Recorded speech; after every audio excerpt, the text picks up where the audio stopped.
Good morning. I'm Angela Davis, and you're listening to NPR News. Today, I'm happy to share with you our latest In Focus discussion. If you're new to the project, In Focus is a series of gatherings that NPR News started in the summer of 2020 after the murder of George Floyd to examine persistent racial disparities in our state. This time, as the midterm election draws nearer, we're going to talk about first-time voters. Getting people who've never voted to the ballot presents a special kind of challenge, be it young voters who've finally aged into the system or marginalized communities who feel disenfranchised. It is important to know the obstacles and how to dodge them. And thankfully, today we have some fantastic guests with us to guide us through the complexities. First, we have the expert of all things election in Minnesota, Secretary of State Steve Simon.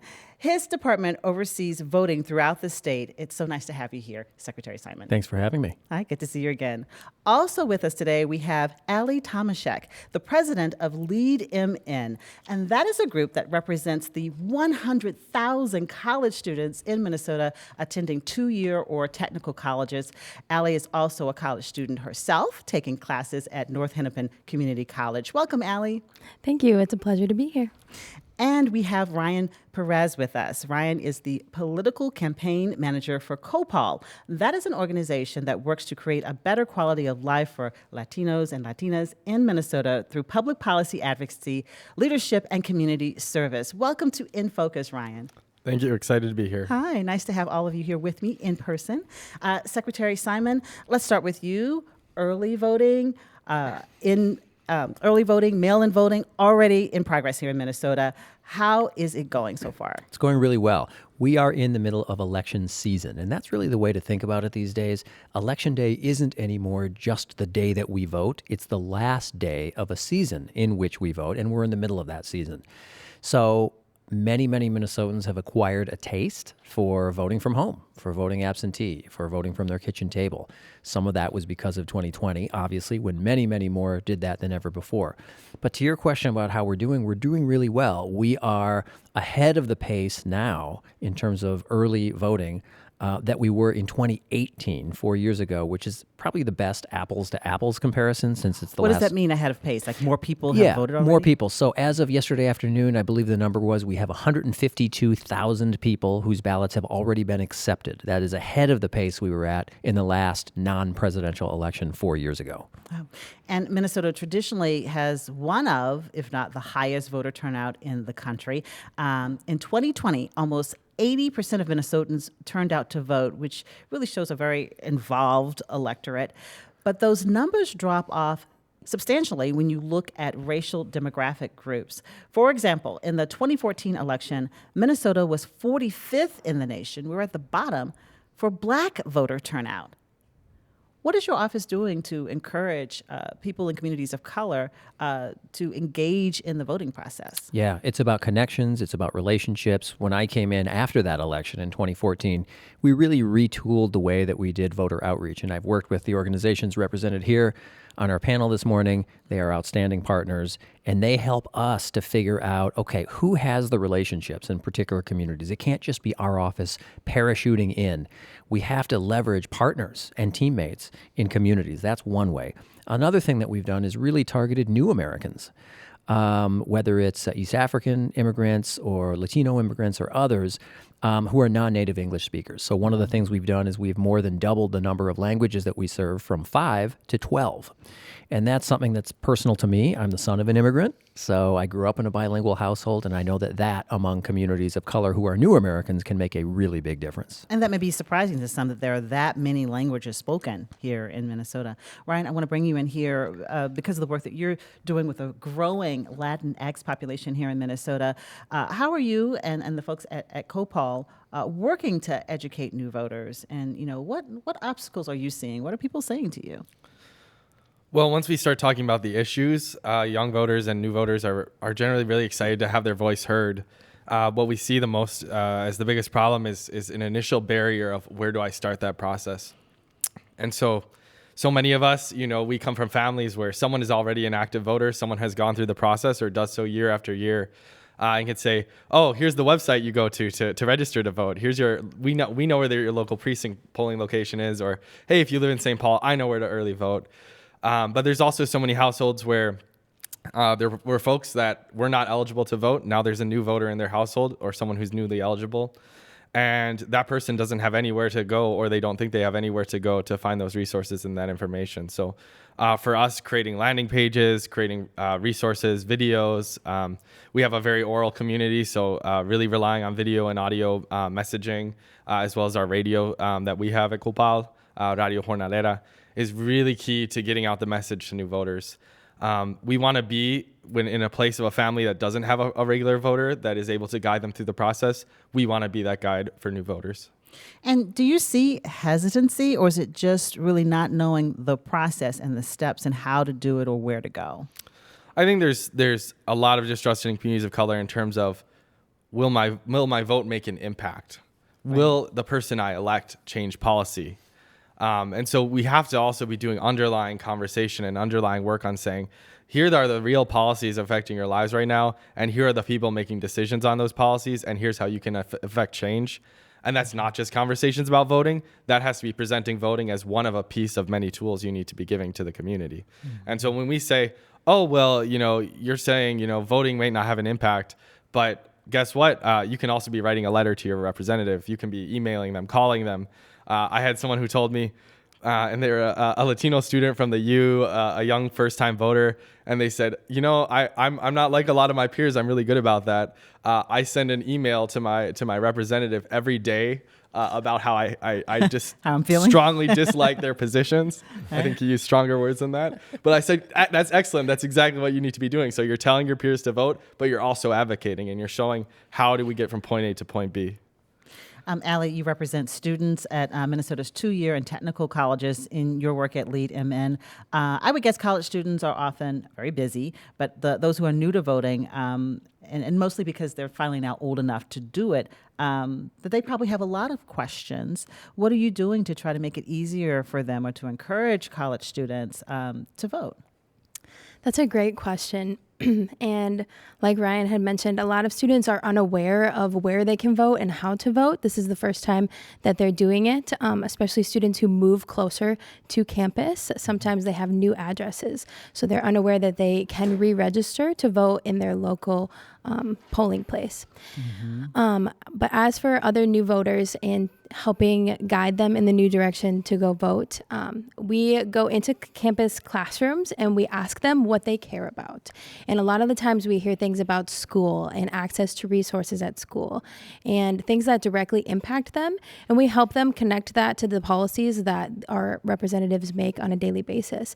And we really make that personal connection with them so that they feel empowered to go to the polls and make their own voices heard. Yeah, connecting voting to power. Yeah, exactly. Right, I'm sure they get that. Tell me something about Lead MN that you all have organized since 2018. It's called the Democracy Cup. What is the Democracy Cup? How does that work? Yeah, the Democracy Cup is actually a competition between campuses to get students registered to vote. And we've had an amazing turnout, and we usually have an event in December when we hand out the cup to campuses. Back in, I believe it was 2018, Minnesota had the highest student voter turnout, but unfortunately— In the nation, yep, in the whole country. Unfortunately, New Jersey swooped in and took that spot. So this is one of our ways to encourage campuses, not only to get students registered to vote, but enable student leaders to create programs and events on campus to make voting exciting, and especially registering to vote, because when students register to vote, they have more information about where they can vote, and we also encourage them to create a plan to vote as well, and that gets them out as well. But the Democracy Cup is just a really fun celebration and competition between campuses. And I imagine with students, again, many of them this is the first election they've been eligible to vote. Like, it really is a new thing. Like, they may have heard conversations in their home. They know about family members who voted, but they never thought, oh, I can actually, pick my own candidate. That has got to be, a big deal for them. Yeah, absolutely. First, it can be confusing, especially if it's not a conversation that's happened in the home before. Sometimes parents go off and vote on their own, or they haven't voted in the past. So it is new to students, but it's really exciting to see kind of the spark in their eyes or the light bulb flash above their heads when you tell them you get to make a decision in your future. You have a power in who the representatives are. And we are a huge demographic now, we as in millennials and Gen Z. So if we can mobilize and get students to the polls, we can make a huge difference in the elections. Absolutely. And speaking of colleges, a couple of weeks ago, I had the opportunity to talk with Hannah Liu. And Hannah is a graduate of St. Olaf College. And in 2020, she led their election engagement efforts, which resulted in them winning the Democracy Cup in the four-year private college category. And when I talked to her, I asked her what she and her fellow students learned while drumming up the vote that year. Let's listen to that. Welcome to In Focus, Hannah. Thank you for joining us. Thank you so much for having me. So I really wanted to talk with you because you truly had an extraordinary experience when it comes to recruiting young voters. In 2020, you helped lead students at St. Olaf College with a remarkable job. I mean, you did this great job of trying to get first-time voters to participate in the upcoming election. As you look back to that, describe the situation for us. Describe it to us. What was going on leading up to the election? Yeah, so I guess I'll start, fall of 2020. Obviously, there was COVID. And I had the opportunity to be a campus election engagement project fellow along with another student at St. Olaf through an organization called Campus Compact. So as part of our role, we worked with college faculty and staff to coordinate voter engagement efforts on campus, and that eventually evolved into what eventually became the Student Voter Mobilization Project at our school. So the idea behind the program was kind of based on political science research, actually, kind of a classroom brought to real life application kind of thing, on the power of face-to-face interactions and having people pledge to vote. And we recognize that there are various reasons why people don't vote, but we wanted to remove any barriers that we could that were within our own control. And so for that, for us, that meant physical barriers, just making sure that it's as easy as possible to physically access the ballot box, as well as information barriers, just ensuring that students knew when the deadlines were, and more importantly, had people to turn to answer any questions that they had about the process. And of course, as I mentioned before, all the normal struggles of trying to get the vote on a college campus were combined with the pressures of COVID, and especially trying to reduce lines on election day. So our strategy was to encourage as many students as possible to vote early in person or by mail. And students arrive in September, so we really only had 2 months or even just 1.5 to be able to get students the ballots in their hand and sent out. And although people like me from states like Washington are really familiar with the vote by mail system, it was a completely new concept to many people, and especially to students who grew up knowing that you go and you vote in person. So there were additional challenges there too in making sure students had the right information. I can see just a lot of obstacles when you're dealing with college students. First, you're going to have a lot of young people who are out of state, right? And helping them figure out like what are the steps I have to take to be able to participate, and then just the schedules, because they're busy, and right. Time management may not always be what it can be. So how did you convince folks who had other priorities, no, make this a priority? How did you do that?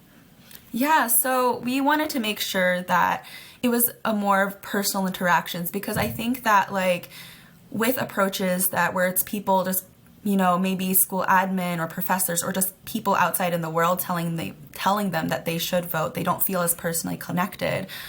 So our goal was to create a peer-to-peer election ambassador system so that people, so we had ambassadors talking to their friends, their roommates, their classmates, people that they talk to. And one part of that, our peer-to-peer election ambassador program, was tapping into existing networks. So at St. Olaf, as with a lot of colleges, there's hundreds of music groups, sports teams, and clubs. And we realized that by tapping into those existing networks and relationships, we could have a really effective way in connecting the entire campus. So that's kind of one of the ways. Make it a part of the conversations they're already having with their friends that they're hanging out with. The people Exactly, yeah. And what about the issue, I think sometimes what keeps people from voting, particularly maybe college students, is they feel like they haven't had the time to do the research and do the background and really get up to speed on each candidate to know who to choose. Did you find that happened? Yeah, I mean, that's definitely a difficult thing because, college students are really busy. But along with, having someone to turn to for election guidance, you have those resources to be able to talk to people who have done research on candidates, and if you believe, your friends align with you on issues, then it's an easier way to, learn about candidates, and a more engaging way to learn about candidates and talk about issues. And another thing we realized was that, we can't like force people to, take the time and do things like, research candidates and like make decisions like that. But by removing all the other barriers, by removing any like the physical barriers and the voting barriers, the physical act of voting should be the easiest thing about voting. And so that people do have the time to do research on the candidates and to make those decisions for themselves. What about transportation? Was that a challenge? And what were you able to do to, again, make it easy? Right. So we're trying to push the vote by mail system because, then people have a lot more time to make those decisions again. And also, so the transportation is an issue. We are very lucky at St. Olaf to have had a polling place right directly on campus. And that is a very key element of making voting accessible to students because not everyone has a car. Transportation may not be reliable. So that was definitely something that improved our voter turnout and has improved our voter turnout over the years. And what's your recollection of the number? Like how many first-time voters do you believe you were able to encourage and to get them to take action to vote in that 2020 election? Yeah, I'm not sure about the exact number of first-time voters, but our voting rate, according to the NSOL study that we found out this past year, was 87.6%, which we found out was the highest of over 400 institutions that participate in the study, and nearly 21 points higher than the national average. So we are really proud of, the impacts of our program. Right. Well, congratulations. And Thanks. do you have any advice for other groups of people, other leaders like you, who want people to vote and to, to remove the barriers and have confidence in the process and who they want to vote for? What advice do you have? I would say that I want to acknowledge, the different privileges that we've had as a school. Some schools are much bigger than St. Olaf or don't have the polling place located on their campus, and not all states have the same voter-friendly laws that Minnesota does have. But I think that with any schools, the principles of removing voting barriers by being proactive and starting early and using creative methods to tap into existing networks can also be applied there. I also think that the grassroots approach that I talked about is really important. It's less of, professors, college administration telling students what to do, and students, organizing themselves. So really investing in students and even paying students to lead efforts like this and organize on their own campuses is really important. And meeting people where they are, like identifying, and meeting people. Exactly. Yeah. And I also do think that colleges themselves have a role in advocating for their own students, asking for polling places on campus, asking, the Secretary of State's office for polling places, and even pushing for more voter-friendly laws in their states. That will have an impact. All right. Well, Hannah, I'm so proud of you, and thank you for making time for us. Thanks for talking with us. Thank you so much for having me. Again, that was Hannah Liu, the former election engagement fellow at St. Olaf. Hannah would like for me to give a shout out to current St. Olaf students, Alyssa Melby and India Bach, who are working on registering new voters this year. Again, in the 2020 election, 87% of the student body at St. Olaf voted. That's amazing. Allie, what stands out to you in what you heard Hannah share there? Oh, wow.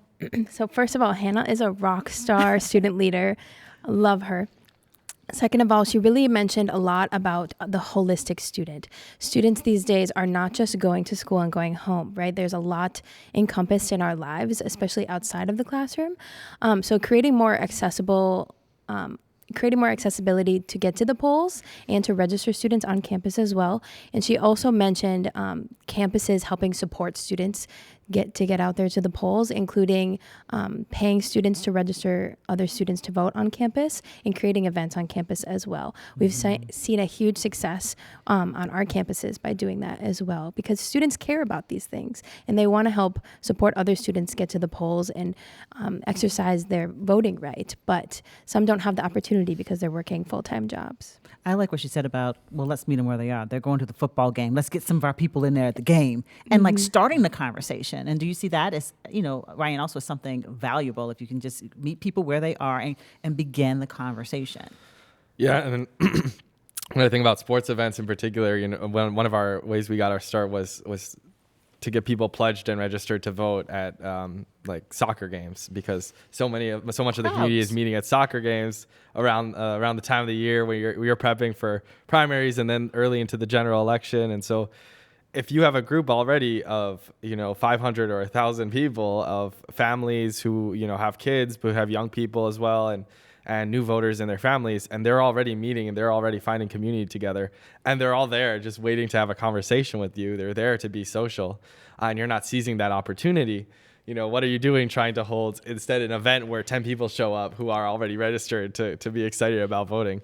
So let's meet people where they're at physically in the community. Let's go to the markets. Let's go to the churches. Let's go to the neighborhood groups where people are already collected. It's the same in the world of student voting, is the same across the community, because really people have their social circles, people have their networks, and we just need to be getting into those networks, not only to talk about voting, but to be building those longer term relationships as well. And Secretary Simon, anything you want to add? I do. I'm really glad in that segment that you probed an issue which I see a lot among younger voters in particular, and you asked her about it, which was, what about the barrier that isn't about rules, but the barrier in the mind of a young voter that says, gosh, I don't know who these candidates are. I'd almost feel unqualified voting, not legally qualified, but I hear that a lot. Voters who say, look, there are 30 contests on this ballot. I have an opinion on like 3 of them. I'm going to stay away because it would feel wrong to vote in those others. And my advice always is, look, go in there and vote for the 1 or the 2 or the 3 that you do know something about, and don't let that psych you out. Don't stay away from the polls just because you're not an expert on every office. Someday you may be. You probably will be. But for now, don't sweat it. It's a secret ballot. No one's going to know.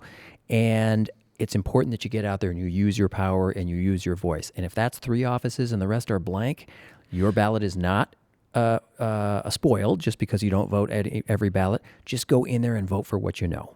A question I had, just a personal question. If you're not sure, like an example I can think of, maybe some of the judges, the races, like I don't know. It's okay to leave some of those contests just blank because you're not sure. Absolutely. Your ballot is not spoiled just because you don't vote every contest. It's counted for the ones you do vote, and for the rest, that's okay. So that's what I tell people who approach with that understandable mindset. Because if it almost can feel like a test, like you're taking a very important exam and you don't want to make a mistake. Right. That can be a deterrent. All right, this is a good opportunity for us to tackle some questions that we've received from our audience about voting. I'm going to direct them at you, Secretary Simon, but Allie, Ryan, if you want to jump in and add something, please do.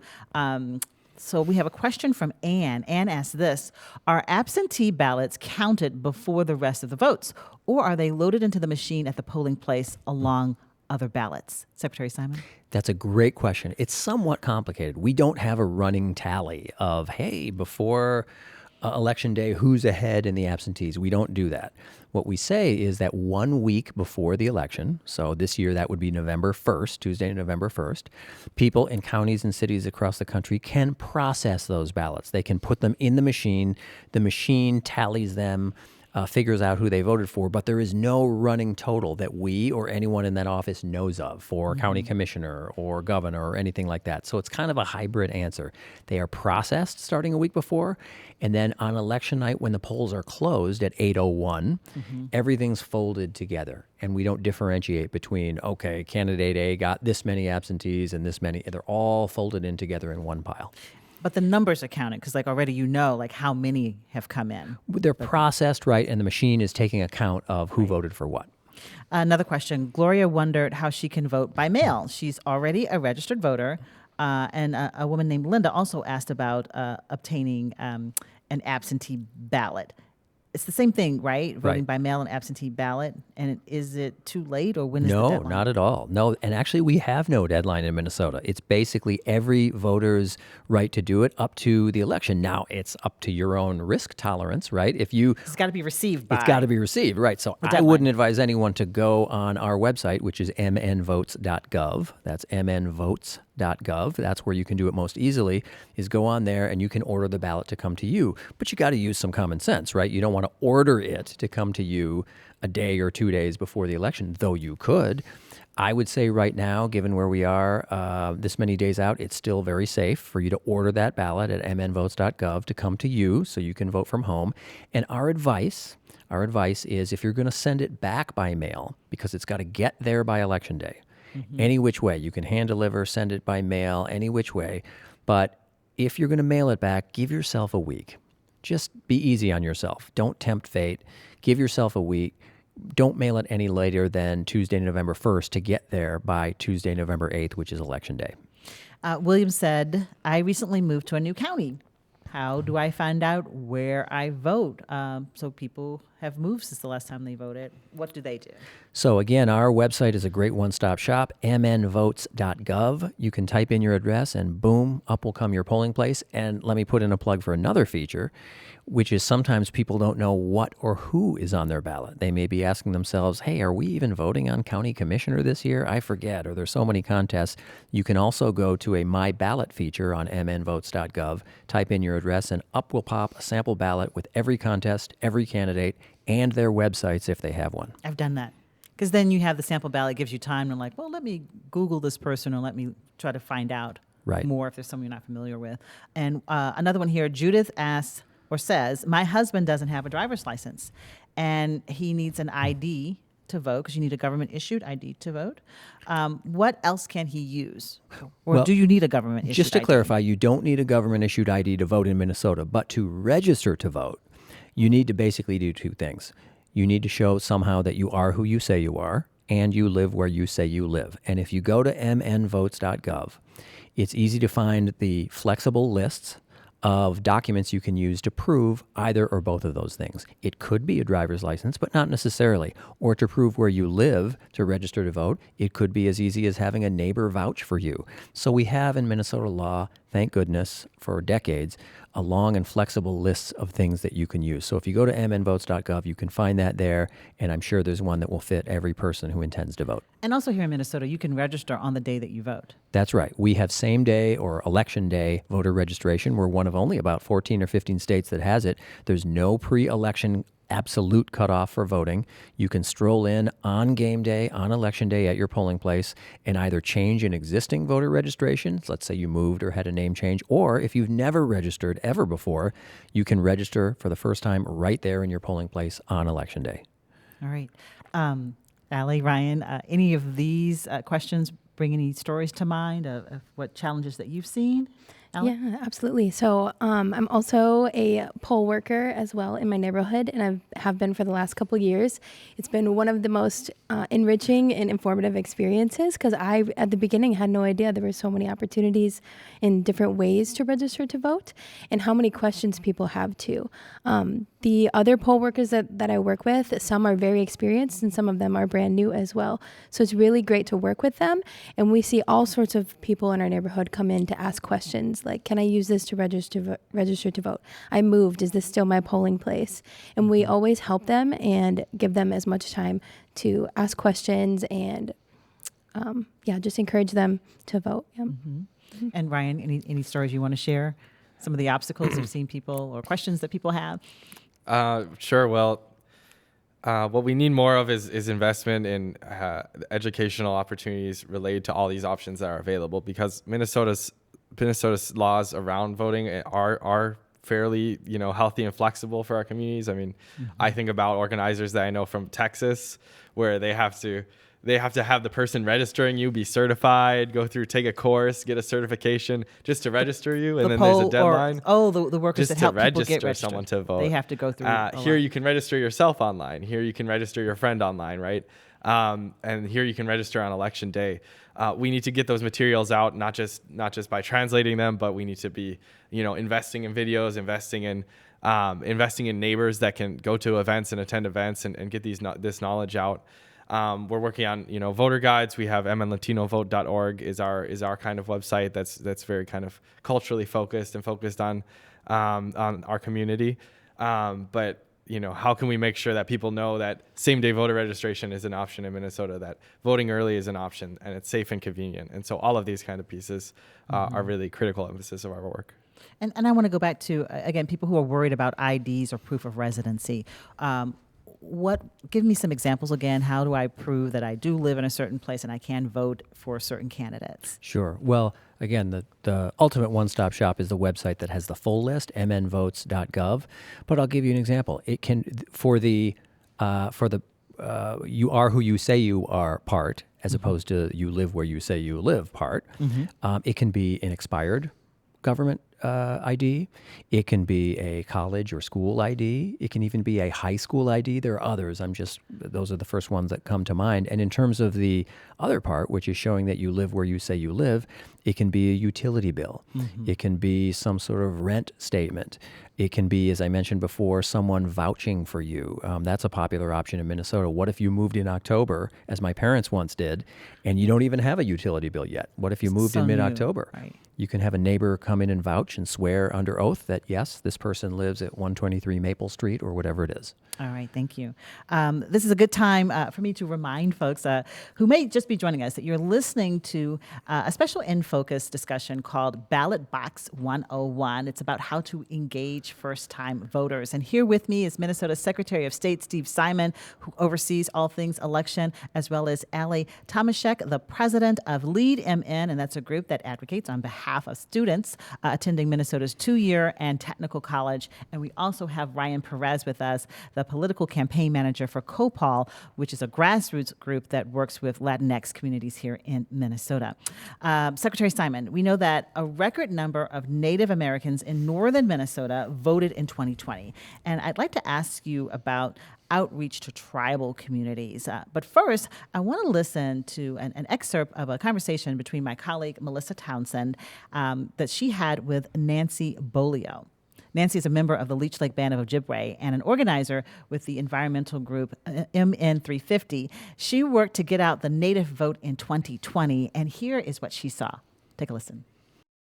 From my perspective in the work I did back in 2020, I realized when I had worked with the University of Nebraska when they sent their non-Native people here to collect data, we weren't answering the doors for them because we were, not sure of who they were, and the system has been set up to fail us. And so at some point we don't trust non-Natives knocking at our doors. So what that experience taught me was that if we're going to go out and door knock in Indian country, we need people that look like us. And we need people from our own communities. So part of the effort that we made was to create satellite stations in Native communities and hire people out of those communities to door knock. They know their communities best. What did you hear in that, Secretary Simon? I heard that's amazing because I hear that a lot as recently as yesterday. Just yesterday, I heard that from someone who was doing organizing in Indian reservations in Minnesota, that if you can get people in the community doing that work, it really, really makes a difference. And Nancy also made an important point too about just accessibility. There are counties in Minnesota, I will be honest, it's a mixed record. Some counties have done better than others about reaching out, offering satellite stations for early voting or absentee voting. I know Beltrami County has done that with the people of Red Lake, but not all counties have. I encourage them to do that, to reach out and make sure there's a physical presence somewhere where people can vote absentee on or at least very near the reservation. And Ryan, Nancy also said that Native communities are often just unaware of elections that happen in non-presidential years like this one. Is that something that you're finding in your work? Yeah, that's a really common thing we hear on the phones. We've done 70,000 phone calls, phone dials this election cycle, and one of the top things we hear from folks who aren't already planning to vote, aren't already pledged to vote with us, is, well, what there's an election, or there's an election, but that's not important, right? Because the president isn't on the ballot, and one of the number one things we found that works is just mentioning that, did you know the governor's on the ballot? And I wish we could also be doing the work to educate people, and we are, that like school board and city council matters, and state rep yes. matters, and county commissioner matters, and all of these things are very important, and we have to do that long term. But the fact that so many people don't even know that the governor, which they view as a high level position, is on the ballot this year, is not only is it concerning, but it's a key point to activate voters. So spreading the word about what's on the ballot has been really key. Another thing I resonated with was this idea of the fear of kind of outsiders coming in and giving out your information. And we work with a lot of mixed status families, and so some folks in the family are DACA holders, TPS holders, undocumented. And so even folks who are citizens and eligible to vote and maybe even registered to vote have fear about, kind of further engaging with the system, whether that be updating a registration or casting a ballot, because they don't know if they're signing away, the information of their household to a government agency and what that could result in. And so we play a really key role as being a messenger, and to saying that actually we're in relationship with the Secretary of State's office. We work really close together. We work with community partners at the county level, and this is a safe and secure process. And we're here to walk you through it. Yeah, I wanted to know, like, what are those conversations like? How do you put someone at ease? Like, actually, it's safe for you to write your name and your full information and to share that in order to vote. Like, tell me more about just the hesitancy with that. Well, I think the best thing we can be doing is having the faces and having the people who have gone through that experience and have gone through similar experiences being the leaders. Mm-hmm. And so, some of our leading voter advocates are DACA holders, are children of TPS holders, have been undocumented, and they're the ones leading they might not even be eligible to vote themselves, but they're the ones leading the voter conversations. They know more about voting than probably 90% of voters do, and they can't even cast a ballot. So having our folks, our gente leading these conversations is so pivotal to be able to say, oh, your family's in this situation. I understand, mine is too. And in fact, I can't vote, but that's why I want you to vote, because you can be a voice for us. The trust. Exactly. The trust. And Allie, what about college students who may have their heads down? Like, are you finding some are not even aware? Well, it's not a presidential year. Like, what? Who? Like, who's on the ballot? Like, are you seeing that at all? Yeah, definitely. A lot of like, why does this matter? But I did want to touch on something Ryan said as well, because it has come up a lot in my advocacy work on campuses, is international students and creating voter plans, even when they can't vote, and really talking to them and engaging conversation with them to go talk to their friends and talk to their family members, because they know individuals that vote in their life. And like he mentioned, they can be the voice for you, and they can go out and vote for you as well. And just empowering those people to get out to the polls.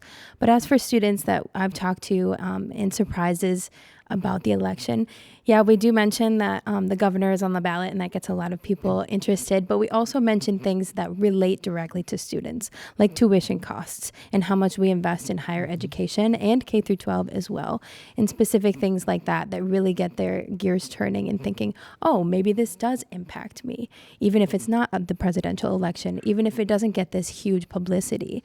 It's important to get out there and vote. As we think about and look at who and what is on the ballot, we have the governor's race, the Attorney General office, as well as Secretary of State. Secretary Simon, you're on the ballot this fall, seeking another term as Secretary of State. Kim Crockett, the Republican running against you, has a different view of how to run elections. And in a September 2020 radio interview, she questioned whether people who need a translator to help them in the voting booth should even be allowed to vote. And what is your reaction to that? Disappointing, dangerous, and disqualifying. People who need assistance at the polling place, whether by virtue of a disability or help with the English language because it isn't their native language, they have protections in law.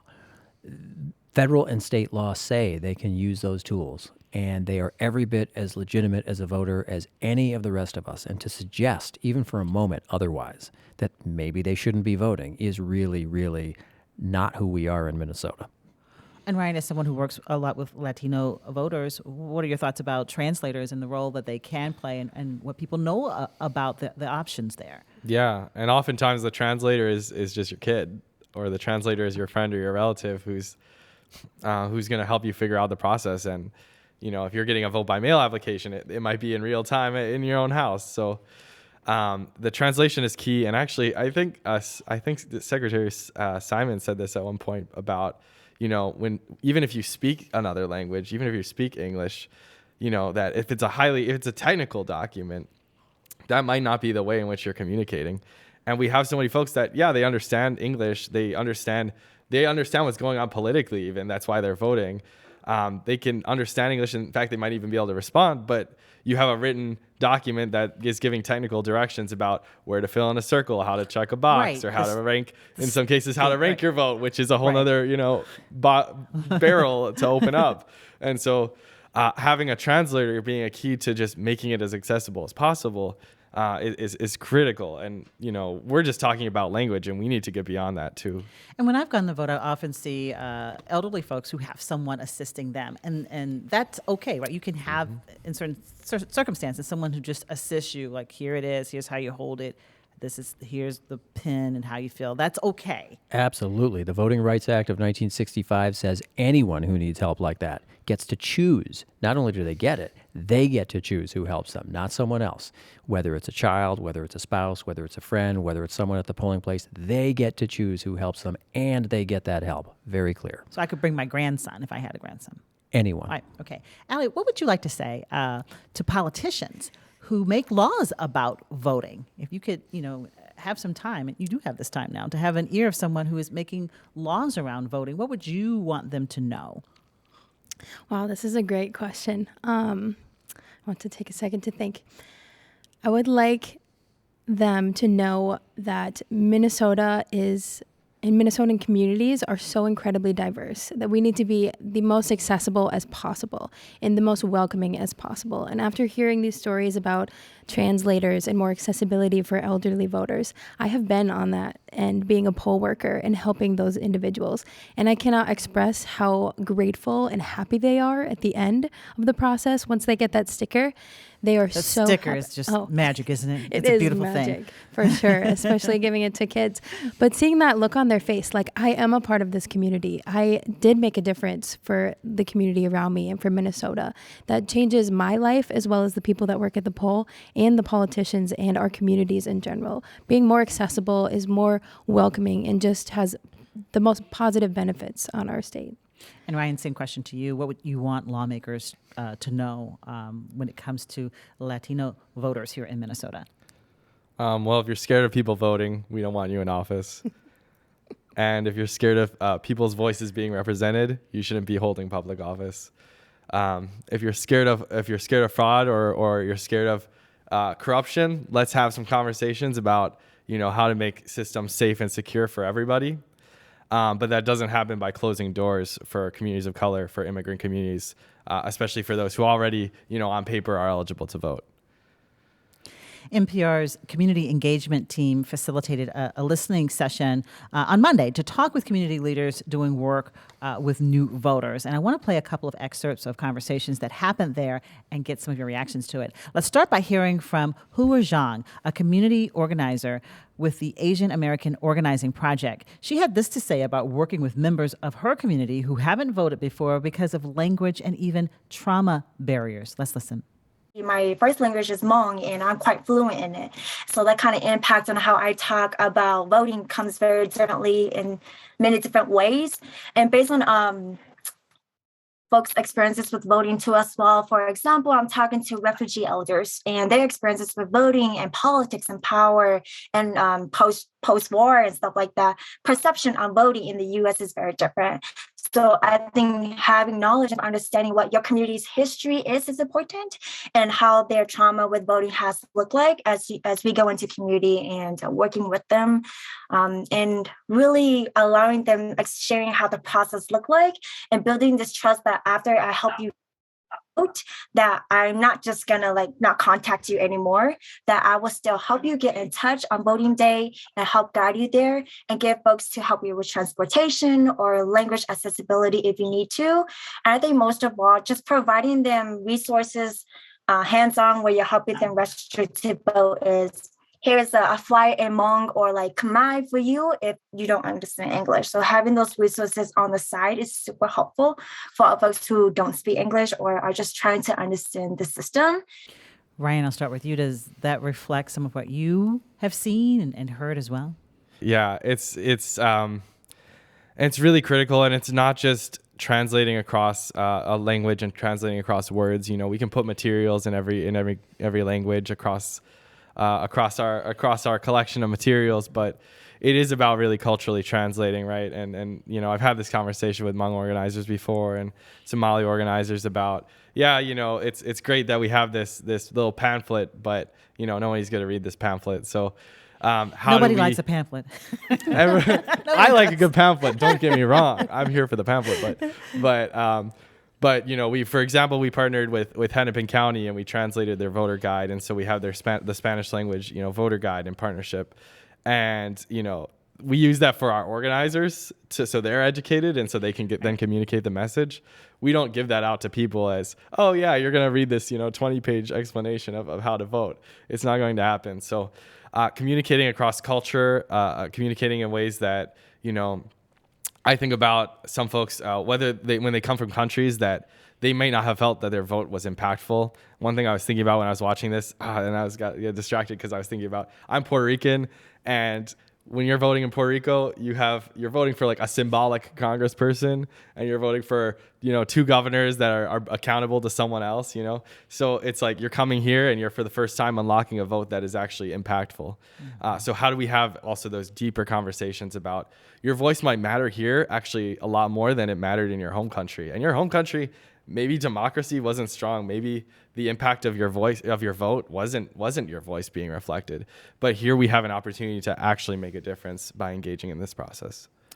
Secretary Simon, another of our listening session participants says that she finds it helpful to take groups of people, groups of elders, to vote at the same time, especially if they're new to the process. So it gives them a sense of this, this group fortitude. And she said that it's not uncommon to find election, workers who, are, like we talked about translators, that some of them are not fully educated, that they don't know that translators can accompany them as well.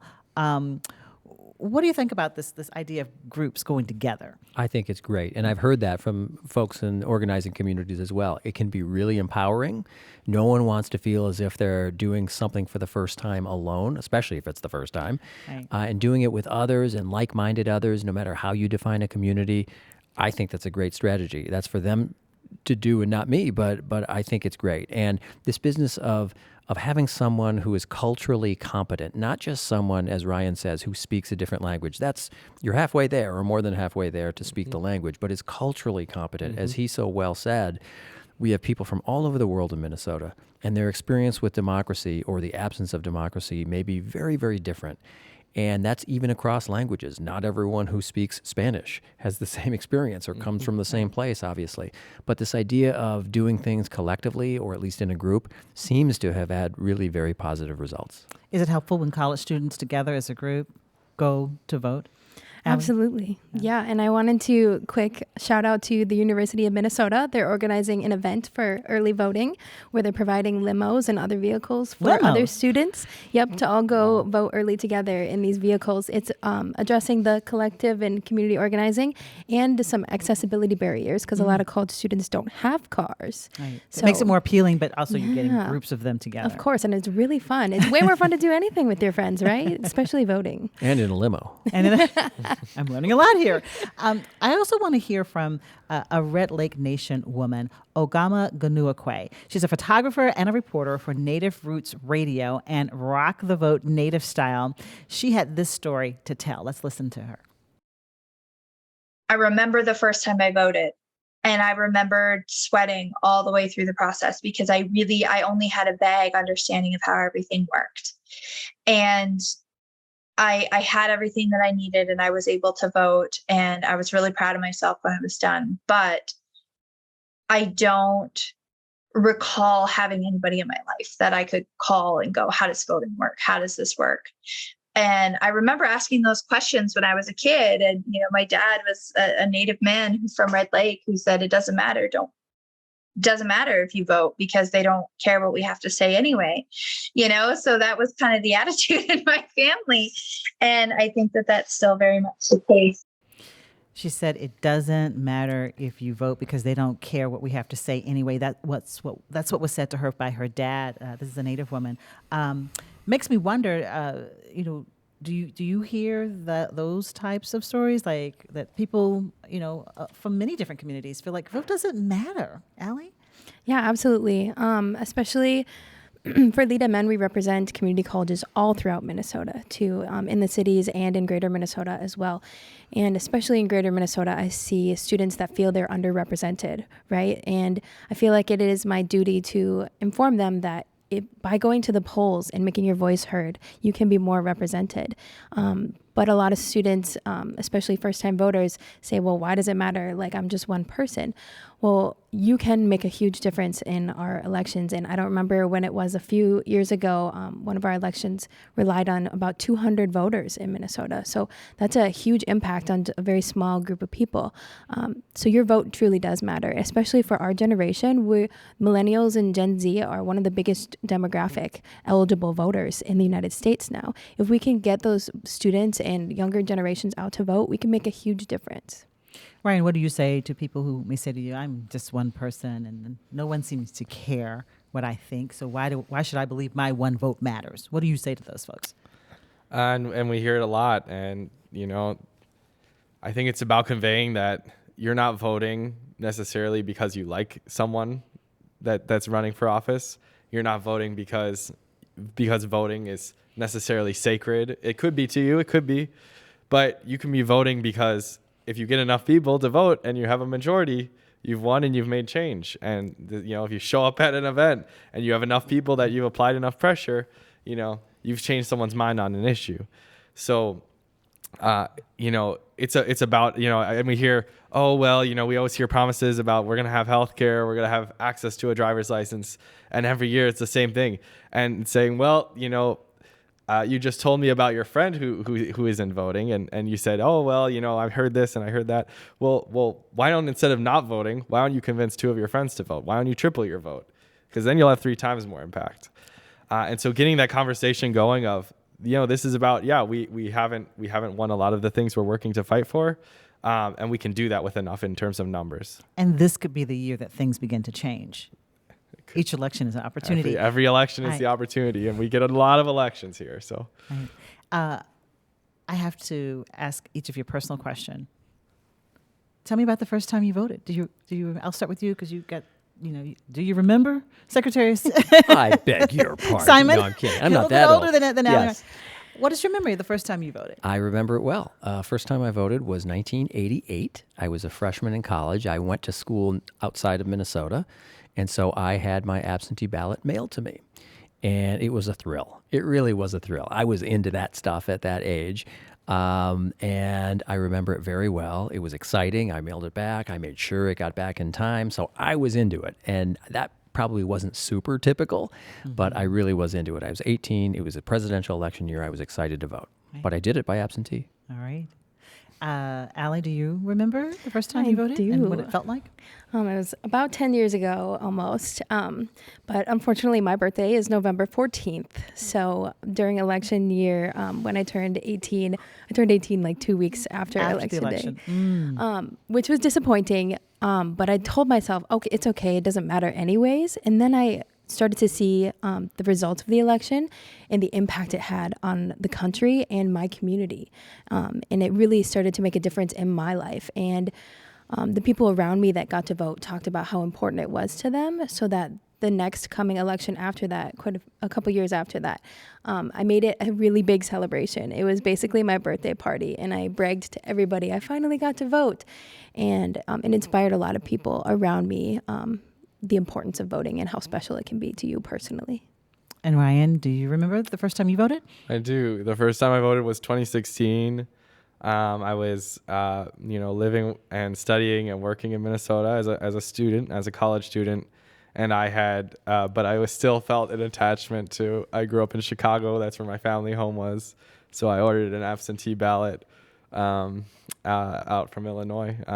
Since then, I've only voted in Minnesota. So, making sure that we have our vote here. Okay, and one last question. I'm curious about social media and the impact that you think it may have on first-time voters in particular. Allie, do you think social media, is it helpful or hurtful? And we know it's a way a lot of folks are getting their news and making decisions about who they support and who they don't. Absolutely. So I'll speak from the student perspective, especially Gen Z and millennials.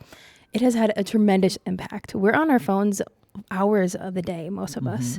And that's where we're getting a lot of our information. Not only are we learning about candidates through social media, we're also learning about important dates, like when you can register to vote, when you can vote early, who the candidates are, and other sorts of new things that are happening in the world of election and the election season, like the Secretary had mentioned.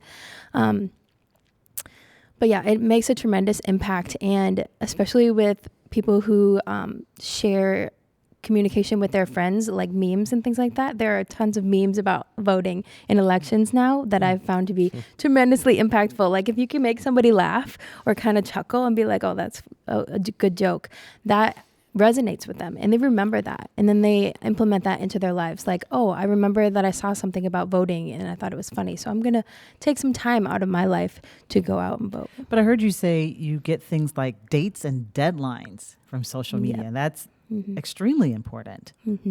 Ryan, what about you? What are your thoughts about social media and the influence it has, particularly on first-time voters? Yeah, well, I would echo all of that. And to add to the conversation, the challenge of misinformation and disinformation, especially when you're going into languages that aren't English, that there are these huge vacuums of, people are putting out the meme that says go vote and it's saying a different day. And that's intentional so that you think, I'll go tomorrow. The election's tomorrow. Everyone's already counted their vote and you're not there and you missed the opportunity. So that was a huge, factor a couple of years ago in our elections work, that we were combating that mis and disinformation, but getting out, accurate information and making sure that's coming from trusted sources, making sure folks are following, our page, the Secretary of State's page, their county page, and making sure that there are reliable places for that information as well has been really critical. And Secretary Simon, remind us again the important dates and deadlines. When is Election Day? Election Day is Tuesday, November 8th. And what is the deadline for registering? So that's a little tricky. We have same-day voter registration, which is great. You can stroll into your polling place that day. However, we are in a period right now, it started 3 weeks before the election, and we're in it, where you can't register online. You can't do that now. It's sort of an administrative pause, but you can always register when you go into the polling place on Election Day. Don't forget that. You can do that, and there are multiple ways that you can have the materials to register. mnvotes.gov is our website, and that'll tell you what you need to bring if you decide to do it on Election Day. And again, revisiting the absentee ballot. Give yourself time for it to arrive at your home and for it to be mailed back. That's right. And it's really up to everyone in Minnesota who chooses to do it. There's no cutoff or deadline, but just use your common sense. We'd say order it now as soon as you can to come to you if you want to vote from your couch or kitchen table, but give yourself at least a week if you're going to use the U.S. mail. You don't have to use the U.S. mail. You can drop it off and hand deliver it. In many cases, you can have someone hand deliver it for you. But if you're going to use the mail, give yourself a week just to be safe. In other words, don't drop it in the mail any later than Tuesday, November 1st. Because it has to be received by Election Day. That's right. All right. There we go. I want to thank our panelists. You guys have been wonderful. Thank you for the stories you've shared and the great information that you've shared. And thank you for the work that you are doing. It's so important. I appreciate you.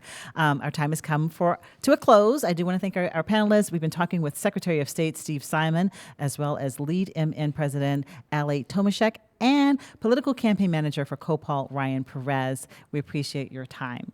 Also, some important reminders. All next week, you can join me, Angela, for the my regular show, which is on at 9 a.m. on NPR News, where we're going to be focusing on next week on what matters most to you as you get ready to vote, some issues. So we're going to be talking to experts from across the nation and here in Minnesota about abortion access, about public safety, about the economy, about the legalization of marijuana. And we will hear from you. You'll hear from some voters across the state about how you're thinking about the upcoming election. I'm excited about these shows. That's next week, each weekday at 9 a.m. And if you need more information on registration, a trusted site, voting on the candidates, or, you can find all of that on our website. Go to nprnews.org. Lots of great information there, a great voter guide, lots of good news stories as well. Look for that Election 22 button and click that. Also, one more thing, on Friday, October 28th at noon, join us for the debate between Minnesota's candidates for governor. NPR News, our political editor, Mike Mulcahy, he's going to be moderating a debate between our DFL governor, Tim Walz, and the Republican challenger, Dr. Scott Jensen.